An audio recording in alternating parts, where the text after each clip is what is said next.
Kevin just has this incredible strength about him. He has a extreme quality to weather anything. Kevin was born early, as my other two children were.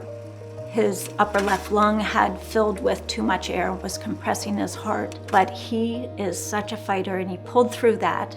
Things started to improve from there. He came home for the first time at 10 months old. He had been taken care of by a pediatric hospital, and then he was transitioned to an adult pulmonologist. I've been taking care of him since 2011. I had oxygen all my life. I just went with the flow and had to make sure I had enough oxygen for any of the activities that I would do. He had a period of time where he's so stable. He stayed that way for about 4 or 5 years, just with regular medical care. Graduated from high school, went to trade school, had a job, and was performing at a high level. He used a variety of non-invasive ventilation for about 5 years. But then he started requiring more and more oxygen.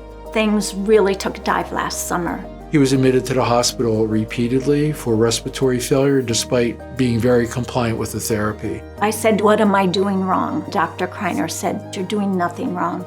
That's when we first broached the topic that the only other option for him that could improve his outcome was a lung transplant. We had an appointment with Dr. Criner, and he said, "I think Kev is a perfect candidate for a transplant." Mom and I just bawled tears.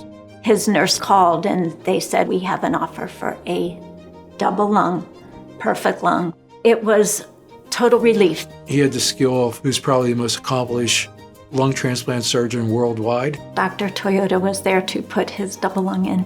The nurses, the unit, and the RIC ICU, they were amazing taking care of him. Everybody on the transplant team really helped all of us get through the whole surgery process. His recovery's been really flawless. We couldn't ask for a better outcome. My dream was I didn't want to have oxygen all my life. It's just completely crazy that I can finally take a breath without the oxygen. He is one true fighter. He does not stop. He went from 6 months ago to being on all forms of life support to now being able to walk, talk, throw a baseball over home plate. He is so excited to go down to the Phillies.